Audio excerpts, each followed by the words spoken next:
What is up, fam? It's your boy T back with another video. I'm going to react to Crazy Hindu Multiverse Theory. Let's check it out. Tell me what you think in the comment section down below. Let's go. It's not everyone's cup of tea to consume an entire podcast. That's why, welcome to the Ranveer Show's highlights channel, DRS Clips. Subscribe and hit that bell icon. Something I've been studying a lot lately is astrophysics, which is, the physics of the universe, black holes, the stars. And the deeper you get into astrophysics, you realize that the universe is massive. It's just incredibly large. You don't even understand how large it is. I mean, you think it's large. That's just true. read a little bit of astrophysics and your mind will be blown away by, how much more mega it is than you believe it is. Since you've read the Bhagavad Gita, since you've studied it, since you've read all these holy scriptures, does any of the holy scriptures actually talk about the universe as in, outer space, what's out there? Oh, yeah, extremely in great detail. Really? So it's so fascinating, Ranveer. The Western world, about 700 years ago, only knew that the earth is flat.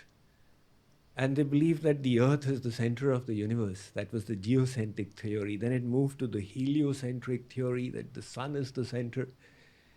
And the scriptures in our traditions, the name they have for geography is Bhugol.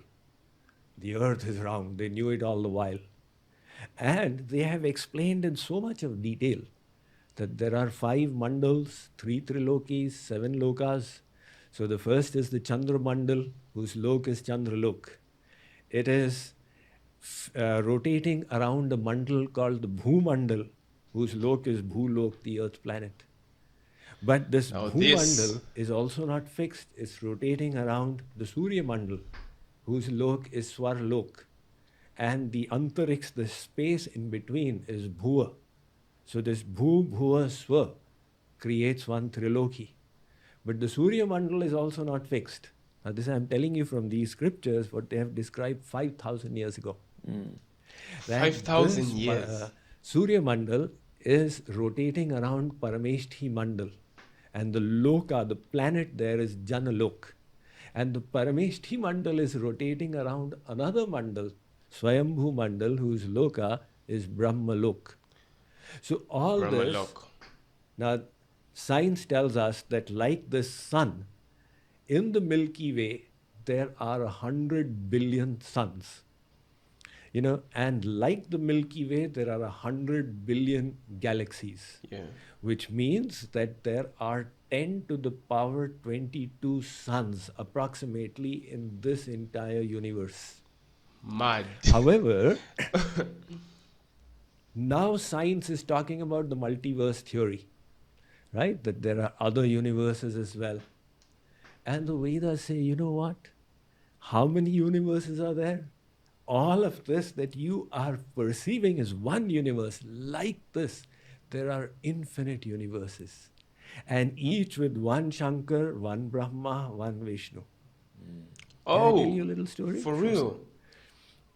It is said that once Brahma went to meet Lord Krishna in Dwarka. And he asked the gatekeeper, tell Sri Krishna Brahma has come to meet him. So Sri Krishna asked the gatekeeper, tell him which Brahma is he. He asked, Brahmaji was astonished, is there any Brahma apart from me? So he tell him, the 4-headed Brahma, the father of the 4 Kumars. The gatekeeper said, Sri Krishna called him in.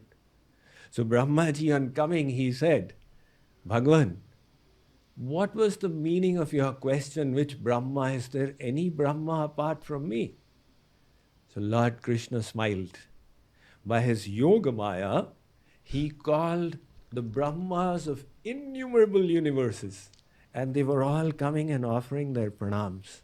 And our Brahmaji saw that there is one Brahma who's got 1,000 heads. So our Chaturmukhi Brahma said, how big will be his universe?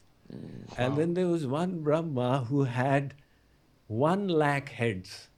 And one Brahma who had 1 crore heads. And one Brahma who had 1 Arab, 1 billion heads. So dekhi Chaturmukhi Brahma hailo chamatkar Krishner charane asi karilo namaskar. Our Brahmaji fell at the feet of Sri Krishna. Sri Krishna said, Brahmaji, there are infinite universes. Yours is the smallest. That is the extent of God's creation. And all of this is 1/4 of creation. This is the material realm. And beyond this is 3/4, which is the spiritual realm, where this Maya, this Kal, this Karma cannot go. So that is when we say God is great, that's how great He is. What's out there in the 3/4? That's huge. That's huge. What do you think, It's guys? Tell me indescribable. what you Because think our about words this, man. can only compare with the glories of what we see here. Right? Now let us say that Yeah, yeah. we wish to give a comparison. We will give it with material things. And that is made by a different energy. So this material realm is made by an energy called Maya, the material energy. And we see so much of glory in every Maya aspect of energy. material creation, from the tiniest Higgs boson to the biggest galaxies. To Cristiano Ronaldo. Sure. Absolutely. If there's glory manifesting in everyone, to Sachin Tendulkar. So now, all of this is glorious. Imagine the glory of Yoga Maya. When the computer revolution started, one college boy came up to me and said, Swamiji, what computer does God use to keep an account of our karmas? So I said, computer is made by What the a material question, man. energy. And God has a superior energy called Yoga Maya, by virtue of which He knows everything that we thought of from the time we were born till today. Not of one lifetime, but our infinite Facts. lifetimes. And not one soul, but infinite souls of creation. So how does God manage to do all that? By His Yoga Maya. By that Yoga Maya, He creates His divine abode. So let it suffice to say that it is Sat, Chit and Anand. It is eternal, full of bliss. Now can you imagine objects made of bliss? And sentient consciousness. Eternal and full of bliss. So that abode is Satchid Anand, full of divine bliss. It's for the perfected souls. That means when we reach that perfection, we will then be there. Can you become imperfect when you go there if you fail a test there? Once we are situated in knowledge, then the ignorance will not overcome us again. Tad Vishno Paramam Padam Sadaha Pashyanti Suraya. It's the soul is on a journey. So in the journey, we are slowly growing and we're taking a few steps ahead, maybe a few steps back, and then again a few steps ahead. But once we reach that perfection, it means that now we are situated in knowledge. So when you have divine bliss, then why should you choose something far inferior? Yeah.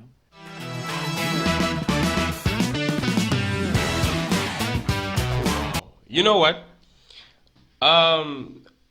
This has been, continuously shocking me every time that I'm reacting to, Hinduism, ways of Hinduism like this, explaining these crazy theories, man. Like, it's so crazy that, they're saying 700 years ago, only the West only knew that the earth was flat, But in the Hindu scriptures, it was there thousands of years ago, man. It was there, like they knew it was round already. So it just opens new doors and and makes things more clear. And those who got ears, man, they'll be listening and they'll know what to do. But anyway, I would love to know, what do you guys think? What do you guys think? And this is it's so fascinating. Every time that I'm listening to this and I'm reacting to this, it opens my mind. Like, okay, so what's really going on? Anyway, much love to you guys. I appreciate you. Make sure to hit that subscribe button, and I'll see you next time. Take good care of yourselves, guys. Peace.